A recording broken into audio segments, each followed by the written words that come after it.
चलो बच्चों, तो आज हम लोग एसएस में चैप्टर नंबर 4 शुरू करते हैं, जो चैप्टर का नाम है नेशनल मूवमेंट्स इन इंडिया।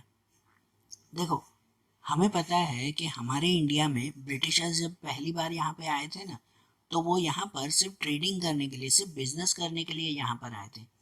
लेकिन धीरे धीरे ब्रिटिशर्स ने सिर्फ बिजनेस के बहाने पूरी इंडिया पे अपना राज कर लिया था। 1757 में जब battle of Plassey, battle of Buxar ये जब खत्म हुए थे, उसके बाद ब्रिटिशर्स को बंगाल का पूरा राज अपने हाथ में मिल गया था। मतलब वो बंगाल के राजा बन चुके थे। और उसके बाद बंगाल के राजा बनने के बाद धीरे धीरे वो पूरी इंडिया के राजा बन गए। 1757 से लेकर 1857 तक, मतलब कि ये 100 सालों के टाइमिंग में ब्रिटिशर्स ने पूरी इंडिया पे अपना कब्जा जमा लिया था। उनको हमारे इंडिया की सभी कमजोरी पता चल गई थी कि यहाँ के राजा कैसे हैं, यहाँ के लोग कैसे हैं, यहाँ पे कामकाज कैसे होता है। ये सभी चीज़ें ब्रिटिशर्स ने जान ली थी और इसका फ़ायदा उठाकर उन्होंने पूरी इंडिया पे अपना कब्जा कर लिया था। फिर उसके बाद जो है वो अपने हिसाब से उन्होंने यहाँ पर रूल्स बनाने शुरू कर दिए थे। अपने हिसाब से ही वो यहाँ पर वो कामकाज करते थे, लोगों से टैक्स लेते थे, इनडायरेक्टली लोगों को परेशान करते थे। तो ये 100 सालों में ब्रिटिशर्स ने ऐसी हालत कर दी थी भारत की कि यहाँ के लोग हद से ज़्यादा परेशान हो चुके थे। और फाइनली 1857 के बाद पहली बार ब्रिटिशर्स के सामने किसी ने आवाज़ उठाई थी। हमारे चैप्टर का पहला टॉपिक है ये, the great national uprising of 1857। इससे पहले ब्रिटिशर्स को यहाँ पे आए हुए कोई 100-150 साल हो चुके थे, इससे पहले या उससे भी ज़्यादा हो चुके थे। और यहाँ पर जो है वो ब्रिटिशर्स ने जिस हिसाब से इंडिया की हालत करके रखी थी, अब यहाँ के लोग अंदर ही अंदर जो है वो परेशान हो रहे थे। यहाँ पे बहुत सारे रीज़न थे कि जब 1857 तक ये पहली लड़ाई शुरू हुई थी, लोग जो है वो ये बिल्कुल इन ब्रिटिशर्स से डिससेटिस्फाइड थे। इनके रूल्स उन्हें पसंद नहीं थे, उनकी इकोनॉमिक कंडीशन ख़राब होती जा रही थी यहाँ के जो लोगों की। यहाँ पे सोशल और रिलीजियस रीज़न भी थे। और मेन रीज़न ऐसे माना जाता था कि ना, परेशानी तो बहुत थी, बस वो एक रीज़न चाहिए था इनको कि जिनके बाद जो है वो ये लोग ब्रिटिशर्स के खिलाफ आवाज़ उठा सके। कि जिनमें एक सडन रीज़न आया कि जब ब्रिटिशर्स ने जो है वो अपनी सेना में एनफील्ड राइफल का एडिशन किया। एक नई राइफल लेके आए ब्रिटिशर्स वहाँ की सेना के लोगों के लिए, एनफील्ड राइफल। जो माना जाता था कि ये जो राइफल थी ना, वो काऊ एंड पिग इनके मीट से बनी थी। काऊ और पिग से बनी हुई ये एनफील्ड राइफल थी। और वो एनफील्ड राइफल पहले के टाइम में कैसे चलाई जाती थी पता है? कि उस राइफल के अंदर जो है वो पूरा बारूद भरा जाता था। ठीक है ना, वो उस राइफल के अंदर जो है वो भरा जाता था, जिस राइफल को पहले दांत से तोड़ना होता था, फिर वो पूरा गन पाउडर, वो पूरा बारूद फिर गन में डालना होता था, बंदूक में डालना होता था और फिर चलाना होता था। मतलब ये एनफील्ड राइफल ऐसी थी कि जो बनी हुई थी काऊ और पिग के मीट से, और उसे फिर दांत से तोड़ना था। तो यहाँ के जो इंडियंस थे ना, वो इंडियंस गुस्सा हो चुके थे कि जो ऐसे जानवरों से बनी हुई है उसे हम लोग दांत से कैसे तोड़े। ठीक है ना, तो इनमें सबसे पहले उनके खिलाफ आवाज़ उठाई थी वो थे मंगल पांडे। मतलब ब्रिटिशर्स के खिलाफ आवाज़ उठाने वाले जो हमारे इंडिया में सबसे पहले इंसान जो अगर माने जाए ना, तो वो मंगल पांडे थे। गुस्सा तो सबके मन में था, पूरी इंडिया में हर किसी के मन में गुस्सा था ब्रिटिशर्स के खिलाफ, लेकिन सबसे पहली आवाज़ जो वो मंगल पांडे ने उठाई थी। उन्होंने मना कर दिया कि भाई मुझे ये एनफील्ड राइफल यूज़ नहीं करनी है। मंगल पांडे भी ब्रिटिशर्स की सेना में ही थे, लेकिन उन्होंने मना कर दिया कि ऐसी राइफल हम यूज़ करेंगे नहीं। और पहली बार जब ब्रिटिशर्स के खिलाफ किसी ने आवाज़ उठाई ना, तो ब्रिटिशर्स ने जो है वो उसे फांसी पे चढ़ा दिया। उन्होंने मंगल पांडे को फांसी पे चढ़ा दिया और मंगल पांडे हमारे पहले मार्टियर, पहले शहीद बने। मंगल पांडे की तो डेथ हो गई, लेकिन उसके बाद हमारे यहाँ पर लोगों को जो है वो एक ताकत मिल गई, एक समझो बहाना मिल गया कि नहीं, अगर वो एक इंसान मंगल पांडे ब्रिटिशर्स के खिलाफ अगर लड़ सकता है तो हम सब भी तो लड़ सकते हैं ना। बराबर ना, अगर वो अकेला लड़ सकता है तो हम सब भी एक साथ जो है वो मिलकर लड़ सकते हैं। और उसके बाद उनसे जैसे सीख लेकर हमारे इंडिया के कितने सारे राजा, कितने सारे लोग वो ब्रिटिशर्स के खिलाफ जो है वो उन्होंने लड़ाई शुरू की, कि जिसमें जुड़े थे नाना साहेब, तात्या टोपे। यहाँ जो लिखे हुए हैं ना बेटा, ये स्क्रीन पे सिर्फ और सिर्फ पॉइंट से लिखे हुए हैं, मेन मेन पॉइंट से, जो मेन नेम है या पॉइंट्स है वो में, बाकी सुनना ध्यान से हर एक चीज़। कि मंगल पांडे से ही जैसे सीख लेकर और उसके बाद इन सब लोगों को भी लगा कि नहीं, हम भी अब जो है वो ब्रिटिशर्स के खिलाफ लड़ सकते हैं, और ये काम उन्होंने शुरुआत की, जिनमें नाना साहब, तात्या टोपे, राजा कुंवर सिंह, रानी लक्ष्मीबाई, बहादुर शाह जफर, इन सब लोगों ने इसमें पार्ट लिया। ये सब ये 1857 की लड़ाई में जुड़ गए। लेकिन ये जो 1857 की पहली लड़ाई थी ना, वो पहली लड़ाई में ही हमें जीत नहीं मिली, वाह ना, ये 1857 की लड़ाई एक तरह से फेल हो गई। सही बात है ना, कि ये तो पहली बार हम लोग लड़ रहे थे ना, कि पहले ही बार में हम लोग ब्रिटिशर्स को यहाँ से हरा कर वापस इंग्लैंड थोड़ी भेज सकते थे। उस वक्त तो हमें भी जो है वो इतनी नॉलेज नहीं थी, और इसी वजह से 1857 में जो पहली लड़ाई हुई ब्रिटिशर्स के खिलाफ, उसमें हम लोग हार गए। और वो हारने के बहुत सारे रीज़न थे, जैसे यहाँ लिखे हुए हैं कि failure due to lack of planning, कि कोई प्लानिंग नहीं थी, सभी अपने हिसाब से लड़ते थे, कोई भी तरह की प्लानिंग परफेक्ट नहीं थी। लैक ऑफ सेंट्रल लीडरशिप नहीं था, बराबर ना, मतलब सेंट्रल लीडरशिप नहीं था उसमें। सेंट्रल लीडरशिप का मतलब कहलाता है कि भाई कोई एक मेन लीडर नहीं था।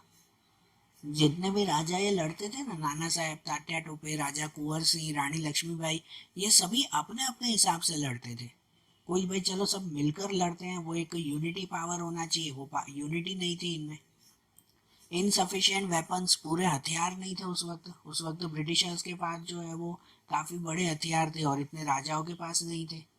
और self importance of self centred interest, और सभी राजा जो थे ना, वो सिर्फ अपने बारे में सोच रहे थे कि नहीं भाई, मैं खाली अपने एरिया को आज़ाद करवा दूँ, दूसरा भले पूरा इंडिया आज़ाद हो या ना हो, मुझे परवाह नहीं है, कि भाई मैं अपने एरिया को आज़ाद करवा दूँ। हर एक राजा के मन में यही था। मतलब देशभक्ति भी थी तो कैसी, कि सिर्फ अपने लिए, दूसरों के लिए नहीं। तो इनकी वजह से भी जो है वो उनमें एक तरह की यूनिटी कभी बनी ही नहीं, कि चलो मिलकर काम करते हैं पूरे देश के लिए, ऐसी यूनिटी उनमें ही नहीं थी। ठीक है ना, इसकी वजह से 1857 की लड़ाई खत्म हो गई। लेकिन ये लड़ाई भले ही खत्म हो गई, लेकिन हमारे यहाँ पे इंडिया के लोगों का जोश खत्म नहीं हुआ। वो कहता नहीं, चलो पहली बार हारे तो कोई बात नहीं, अब दूसरी बार जो है वो और मेहनत करेंगे, और ज़्यादा जो है वो हाथ पैर चलाएंगे हम लोग। ठीक है ना, ऐसे यहाँ के लोगों ने ठान लिया था। और सिर्फ इतना ही नहीं, वो ब्रिटिशर्स भी जो है वो अवेयर हो चुके थे। ब्रिटिशर्स को भी इसका बहुत बड़ा झटका लगा था, और उनको भी अब समझ में आ गया कि अगर ये इंडियंस एक बार हमारे खिलाफ लड़ सकते हैं, तो दूसरी बार भी हमारे खिलाफ लड़ेंगे ही लड़ेंगे। ये उनको भी ध्यान आ गया। इसी वजह से उसके आगे जो हुआ ना, जो दूसरी मूवमेंट शुरू हुई, बॉयकॉट एंड इंडिजीनियस मूवमेंट।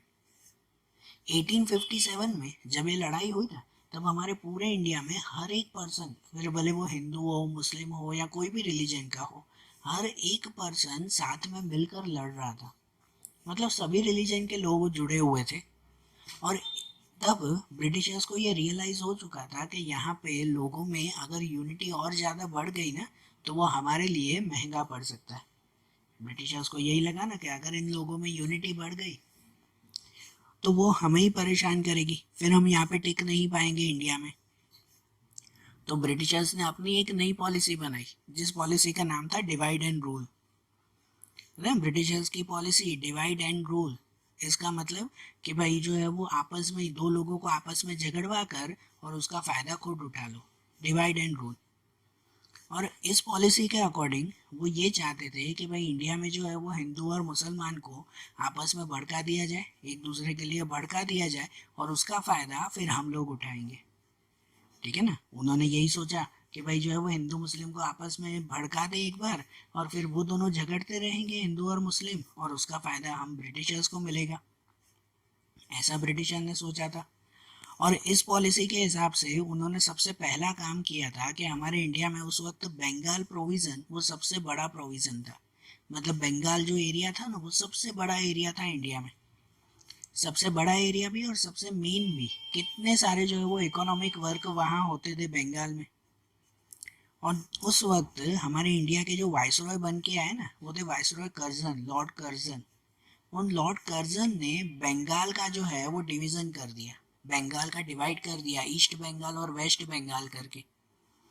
भाई पूरे बंगाल के दो पार्ट कर दिए। उन्होंने ये कहा था कि इतना बड़ा बंगाल जो है वो हम अकेले नहीं संभाल पाते, इसी वजह से अब बंगाल के दो पार्ट हो जाएंगे।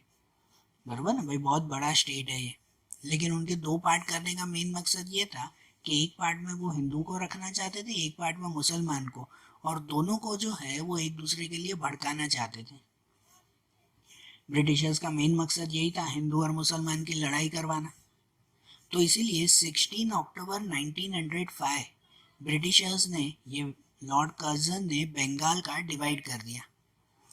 और लेकिन जब ये डिवाइड हुआ ना, तो इंडिया के ऑलमोस्ट लोगों ने इसका बॉयकॉट किया, इसका विरोध किया, इसके लिए मना किया कि भाई बंगाल का डिवीज़न नहीं होना चाहिए। इसी वजह से 16 अक्टूबर 1905 जब ये बंगाल का डिवीज़न हुआ, तो वो डे यहाँ इंडिया के लोगों ने नेशनल मॉर्निंग डे की तरह मनाया।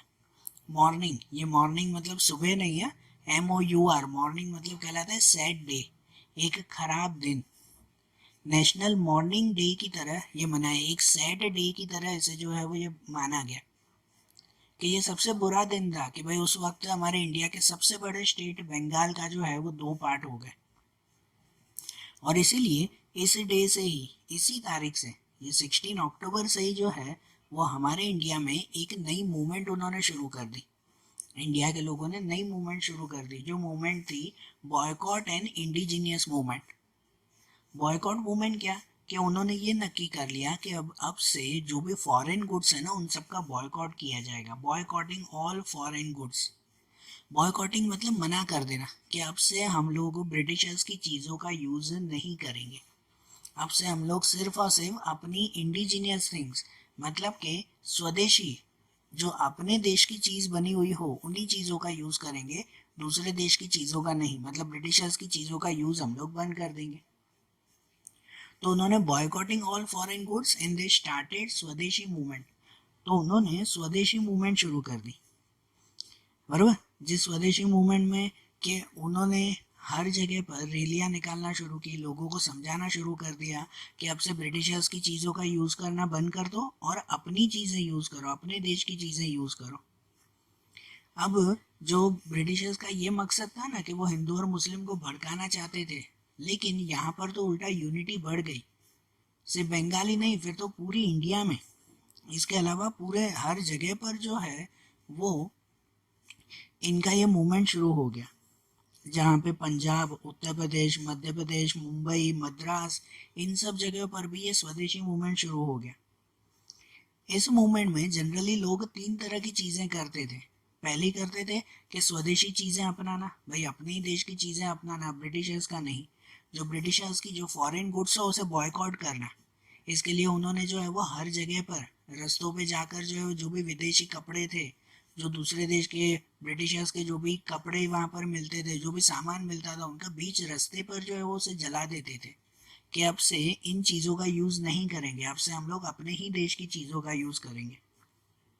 और नेशनल एजुकेशन भी उन्होंने शुरू की। ये स्वदेशी मूवमेंट में नेशनल एजुकेशन, कि जो एजुकेशन भी है वो भी अब हम लोग इंग्लिश एजुकेशन नहीं, अपने देश की एजुकेशन लेंगे। ऐसा वर्क जो है वो उन्होंने शुरुआत किया। और ये जो मूवमेंट हुई ना, इस मूवमेंट से हमारे इंडिया के लोगों को बहुत फ़ायदा हुआ और ब्रिटिशर्स को एक बहुत बड़ा झटका लगा। ये मूवमेंट से उनको बहुत बड़ा झटका लगा। झटका ये लगा कि भाई जो इंग्लैंड का जो भी बिजनेस था ना, वो पूरा बिजनेस जो है वो ठप तो होता गया, क्योंकि यहाँ इंडिया में कोई भी इंग्लैंड की चीज़ें अब खरीदता ही नहीं था। ब्रिटिशर्स की चीज़ें खरीदना बंद हो गई ना, तो उसकी वजह से बहुत बड़ा झटका लगा उन्हें। जो मानचेस्टर से, इंग्लैंड के मानचेस्टर सिटी से जो भी कपड़ा यहाँ पर आता था, वो कपड़ा आना भी अब बंद हो गया। यहाँ तक कि सिगरेट, टॉबैको, शुगर, ये सब चीज़ें भी ब्रिटिशर्स से मंगवाकर ज़बरदस्ती यहाँ पे भेजी जाती थी। हाँ, यहाँ पे ज़बरदस्ती भेजते थे ब्रिटिशर्स, और वो सब चीज़ें भी बंद हो गई। वो कामकाज भी जो है वो बंद करवा दिया गया। मतलब कि टोटल स्वदेशी मूवमेंट जो है वो यहाँ पे शुरुआत हुई कि बस इंडिया की ही चीज़ों का यूज़ करना है, दूसरे की चीज़ों का नहीं। और जब जब ये मूवमेंट आखिरकार इतनी ज़्यादा बढ़ गई ना, तो अब ब्रिटिशर्स को भी लगा कि अब जो है वो हम लोग इंडिया की इस चीज़ को दबा नहीं पाएंगे, अब हमें यहाँ के लोगों की बात माननी ही पड़ेगी। और आखिरकार 6 साल बाद 6 साल तक ये मूवमेंट चलती रही, 1905 से शुरू होके 1911 तक 6 साल तक जो है वो ये मूवमेंट चलती रही। और फाइनली ब्रिटिशर्स ने अपनी हार मान ली। पहली बार इंडिया के लोगों की बात ब्रिटिशर ने सुनी, और जो ये बंगाल का डिवीज़न हुआ था ना, so the division of Bengal was scrapped, मतलब कि ये बंगाल का डिवीज़न उन्होंने कैंसिल कर दिया। जो बंगाल के 2 पार्ट उन्होंने किए थे ना, 6 साल बाद 1911 में उन दोनों पार्ट को फिर से एक कर दिया, फिर से पूरा बंगाल एक हो गया। ये समझो कि ब्रिटिशर्स के खिलाफ हमारे इंडिया की पहली जीत थी। पहली बार इंडियंस ब्रिटिशर्स के खिलाफ जीते थे, क्योंकि अभी तक कोई भी जो है वो उनके खिलाफ जीता नहीं था ना इससे पहले। पहली बार जो है वो उनके खिलाफ हमारी ये जीत हुई थी, और ब्रिटिशर्स को बहुत बड़ा झटका लगा था कि देखो अब अगर एक बार ये इंडिया के लोग जीत चुके हैं ना, तो अब तो हमें भी जो है वो सावधान रहना पड़ेगा। सही बात है कि नहीं? तो ये पहली बार जीत वो यहाँ के लोगों में एक नया जोश भर के आई। लेकिन इस मूवमेंट का, ये जो इंडिजीनियस मूवमेंट हुई, या दूसरा नाम इसे बंग भंग मूवमेंट भी दिया गया। बंग भंग मतलब जो बंगाल का डिवीजन हुआ था ना, उसके लिए ये मूवमेंट भी जो है वो शुरुआत हुई। तो इस मूवमेंट का जो मेन मकसद था ना, ब्रिटिशर्स ने जब बंगाल का डिवीज़न किया था, तो उनका मेन मकसद ये था हिंदू और मुस्लिम में जो है वो डिवाइड करना। अब यहाँ पर तो चलो बंगाल तो एक हो गया, ब्रिटिशर हार गए, लेकिन कहीं पर कोई एक किनारे पर जो है उन्होंने हिंदू और मुस्लिम को आपस में भड़का तो दिया था ही। ब्रिटिशर्स भले समझो 10%, लेकिन वो 10% भी सक्सेस हुए थे। उन्होंने हिंदू और मुस्लिम को आखिरकार भड़का दिया था, और जिसकी वजह से उसके बाद दूसरी एक चीज हो गई थी, जो थी मुस्लिम लीग। मुस्लिम लीग यहाँ पे तैयार हुई कि जो ब्रिटिशर्स की, सुनना ध्यान से, ब्रिटिशर्स की जो पॉलिसी थी ना, डिवाइड एंड रूल पॉलिसी, कि इस पॉलिसी के अकॉर्डिंग वो हिंदू और मुस्लिम में हमेशा जो है वो लड़ाइयाँ करवाना चाहते थे। उस वक्त के यहाँ के जो वायसरॉय दूसरे आए थे वो थे लॉर्ड मिंटो। लॉर्ड मिंटो थे वो। लॉर्ड मिंटो ने यहाँ के एक दूसरे कुछ ब्रिटिशर्स के साथ मिलकर ये नक्की किया था कि इंडिया में जो नेशनलिज्म है, मतलब यहाँ की जो देशभक्ति है ना, लोगों में यूनिटी है भाई, इस यूनिटी को जैसे तोड़ना ही चाहिए। उन्होंने ये नक्की कर दिया था कि अगर इनमें यूनिटी और ज़्यादा बढ़ गई ना, अगर हिंदू मुस्लिम एक हो गए ना, तो हम लोग यहाँ पे टिक नहीं पाएंगे। तो उन्होंने क्या किया, तो ब्रिटिशर्स ने सिर्फ मुस्लिम लोगों को जो है वो भड़काना शुरू कर दिया। उन्होंने जो है वो मुस्लिम लोगों की साइड लेना शुरू कर दिया। उन्होंने मुस्लिम को ये जाके कहा, जो मुस्लिम लीडर्स थे उनको ये जाकर कहा कि आप लोग जो है वो अपना अलग एक वोटिंग या इलेक्शन शुरुआत करो। कि जैसे पहले जो है वो यहाँ पर कांग्रेस चलती थी, ठीक है ना, उस वक्त जो नेशनल कांग्रेस तैयार थी उसमें हिंदू मुस्लिम सब साथ में थे। तो ब्रिटिशर्स ने, खासकर ये लॉर्ड मिंटो ने, वो मुस्लिम को ये समझाया, ये जो है वो भड़काया जैसे, कि भाई यहाँ पर जो कांग्रेस काम कर रही है ना, वो सिर्फ हिंदुओं के लिए ही काम करेगी, भाई आपको कभी कोई भी चीज़ मिल पाएगी नहीं। इसकी वजह से आप लोग अपनी एक पार्टी बना लो, अपनी एक टीम बना लो, और फिर अपना इलेक्शन जो है वो खुद लड़ो, खुद अपने काम करो, भाई उस कांग्रेस के ऊपर डिपेंड मत रहो। तो ऐसा ब्रिटिशर्स ने उनको जो है वो भड़काया, और वो भड़काने के बाद फाइनली 1906 में ही मुस्लिम लीग की शुरुआत हो गई। कांग्रेस से अलग होकर मुस्लिम जो भी लीडर्स थे ना, उन लीडर्स ने अपनी एक लीग, अपनी एक टीम बना ली, जो मुस्लिम लीग के नाम से पहचानी गई। ये मुस्लिम लीग के मेन हेड थे आगा खान, नवाब ऑफ ढाका जो सलीमुल्लाह खान थे, ये इनके मेन हेड थे। अब इन्होंने क्या काम किया, तो इनका काम ये था कि अब जो है वो सिर्फ जो मुस्लिम पर्सन्स है ना, सिर्फ उनके लिए ही काम करना, अब हिंदुओं के लिए काम नहीं करना। ठीक है ना, लॉर्ड मिंटो ने इनको भड़का के रखा था कि अब हिंदुओं को अलग रखना शुरू करो, और तुम लोग अपने लिए खुद अलग काम करना शुरू करो। ठीक है ना, अपने लोगों के लिए। ऐसा उन्होंने क्या, वो ये ब्रिटिशर्स उनको क्या भड़काते थे कि अपने लोगों के लिए काम करो। अपने लोग मतलब से मुस्लिम के लिए। अब रहते तो सब एक साथ ही थे ना, तो उसमें भले वो हिंदू हो या मुस्लिम हो, सब अपने ही थे ना। लेकिन ये उनके मन में ये बुरी बात ये ब्रिटिशर्स ने डाल दी थी। कहता ना ये जो क्या कह सकते हैं कि भाई दूसरे के लिए भड़काना, ऐसे मिर्च मसाले डालना, ये ब्रिटिशर्स का काम था जैसे। और मुस्लिम लीग के जो लीडर्स थे, तो वो भी जो है वो इसी बात को मानने लगे कि हाँ भाई ब्रिटिशर्स सही है, कि भाई अब जो है वो ये हिंदुओं को अलग काम करना चाहिए और मुस्लिमों को अपने लिए अलग काम करना चाहिए। और इसके लिए कंपैरिजन करने के लिए मुस्लिम करते भी क्या थे पता है, कि उसके बाद जब पहली बार कांग्रेस की जिस दिन मीटिंग हुई ना, कांग्रेस की जिस दिन मीटिंग हुई उसी दिन मुस्लिम लीग ने भी उसके साथ ही अपनी मीटिंग भी रखी, कि देखो अब वो कांग्रेस के लोग अगर अपनी मीटिंग कर सकते हैं तो हम भी अपनी मीटिंग कर सकते हैं। कहते हैं ना, कांग्रेस को दिखाने के लिए, अपना नाम ऊपर करने के लिए, मुस्लिम का नाम ऊपर करने के लिए उन्होंने अपनी मीटिंग अलग से रखी। जैसे लिखा हुआ है ना कि annual conference of Muslim League was arranged on the same day as that of Congress. Congress की जिस दिन मीटिंग थी उसी दिन उन्होंने अपनी मीटिंग भी रख दी। तो इस तरह से वो मुस्लिमों के मन में है ना, हिंदुओं के लिए एक बुरी बात उनके मन में फंस चुकी थी। और वो किसने फंसाई थी? ये लॉर्ड मिंटो ने। और वो बात धीरे धीरे बढ़ते बढ़ते इतनी ज़्यादा बढ़ चुकी थी कि फाइनली जब हमें आज़ादी मिली ना, तब उस वक्त जो है वो मुस्लिम लोगों ने अपने एक अलग ही नेशन की डिमांड कर दी, कि हमें जो है वो अब अलग ही नेशन चाहिए, कि भाई पाकिस्तान अलग से चाहिए। कहा जाता है, कितने सारे राइटर्स ने ऐसे लिखा है कि जो पाकिस्तान बना था ना, वो पाकिस्तान मोहम्मद अली जिन्ना या तो रहीमतुल्लाह उनकी वजह से नहीं बना था। कहते हैं पाकिस्तान बनाने वाला तो ये लॉर्ड मिंटो था, कि अगर ये लॉर्ड मिंटो वो हिंदू और मुस्लिम को अगर न भड़काते ना उस वक्त, तो आज शायद इंडिया और पाकिस्तान एक होता और यहाँ पे सभी लोग मिलजुल के रहते, जैसे पहले हमेशा रहते थे, कोई भी प्रॉब्लम नहीं थी। ये तो भड़काने वाले ये लॉर्ड मिंटो, उन्होंने भड़काया कि उसके बाद आज तक, आज भी भले आज़ादी के इतने सालों बाद भी हमारे यहाँ पर काफ़ी जगह पर ये ऐसी मुश्किल चलती रहती है कि नहीं? तो इनमें ये मेन भड़काने वाले कौन थे? यही थे ना, लॉर्ड मिंटो। ठीक है। अब इनके बाद दूसरा एक पॉइंट है कि ठीक है कि यहाँ ब्रिटिशर्स ने एक तो ये नेगेटिविटी भर दी कि हिंदू और मुस्लिम को आपस में भड़का दिया, लेकिन उसके बाद भी ब्रिटिशर्स के खिलाफ तो लड़ाई खत्म नहीं हुई ना। यहाँ के जो लीडर्स थे उन्होंने ब्रिटिशर्स के खिलाफ तो अपनी लड़ाई कंटिन्यू ही रखी, कि भले कुछ भी हो ब्रिटिशर्स को तो सबसे पहले यहाँ से निकालना है। तो इसीलिए दूसरा पॉइंट आता है कि birth and development of extreme revolutionary movement.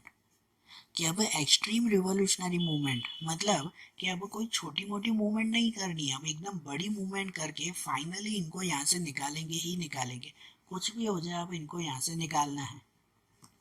और इसके लिए हमारे इंडिया के कितने सारे लीडर्स जो है वो इनके साथ जुड़ गए, कि जिनमें ऐसे रिवॉल्यूशनरी मूवमेंट की शुरुआत करने वाले सबसे पहले पर्सन थे वो थे वासुदेव बलवंत फड़के।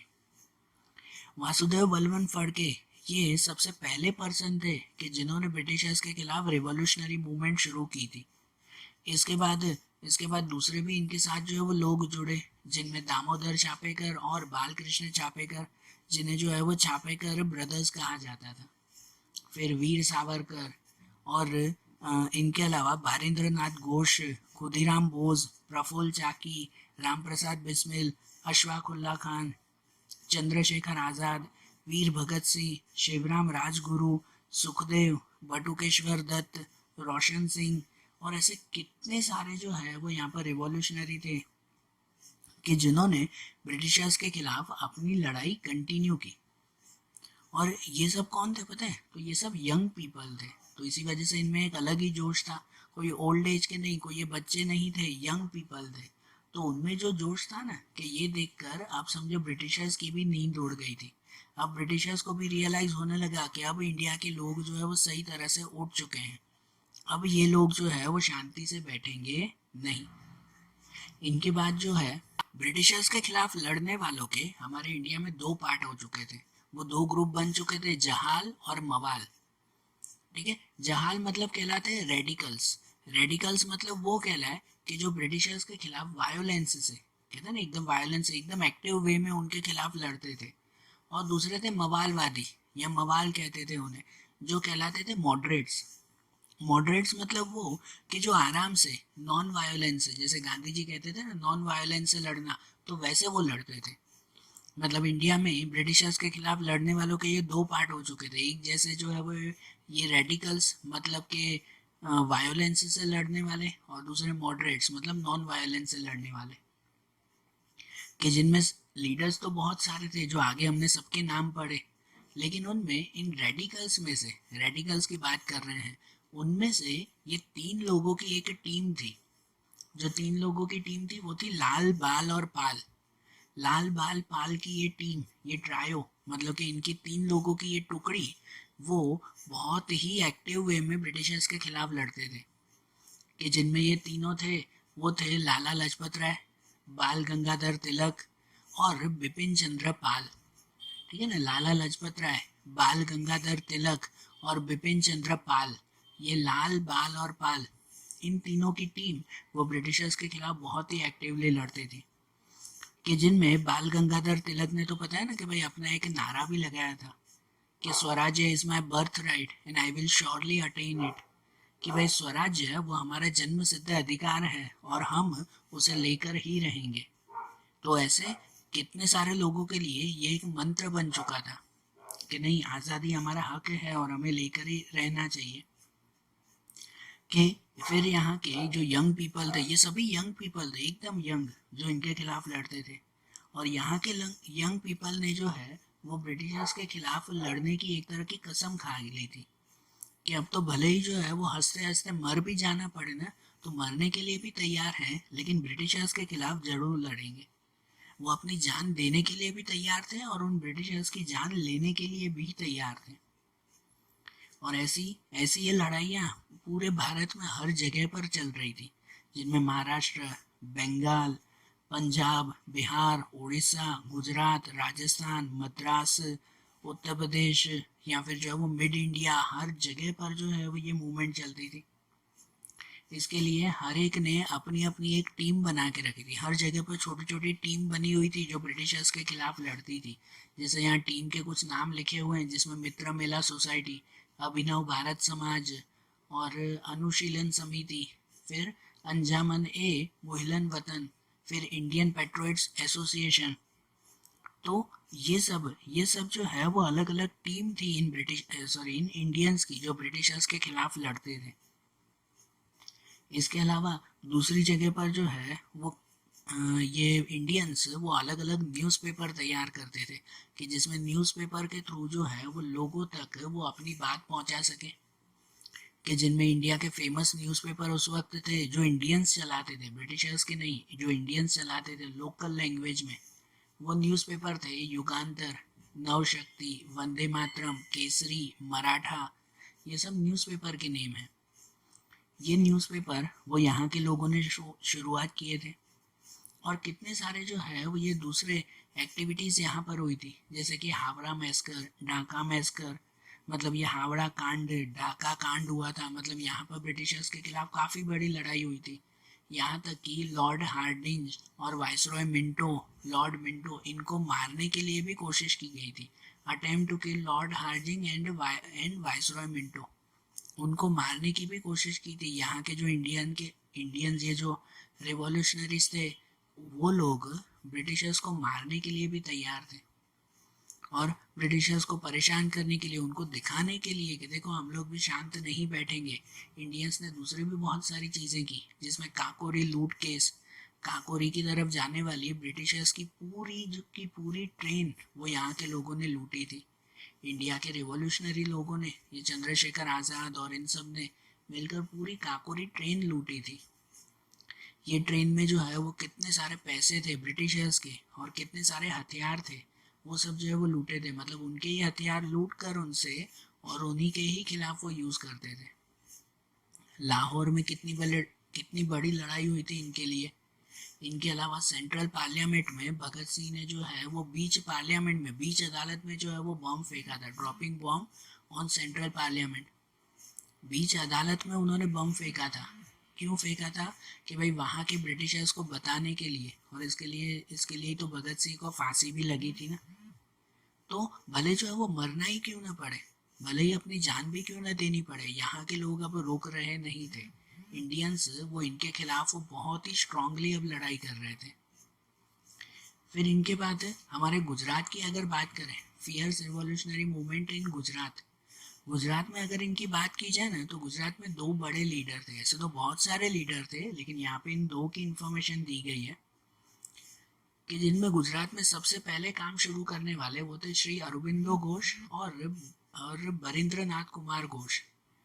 ठीक है, अरविंदो घोष और बारिंद्र घोष, ऐसे समझो कि जिनमें जो अरबिंदो घोष थे ना, ये ऐसे समझो पर्दे के पीछे बैठकर लड़ाई करते थे छुप कर।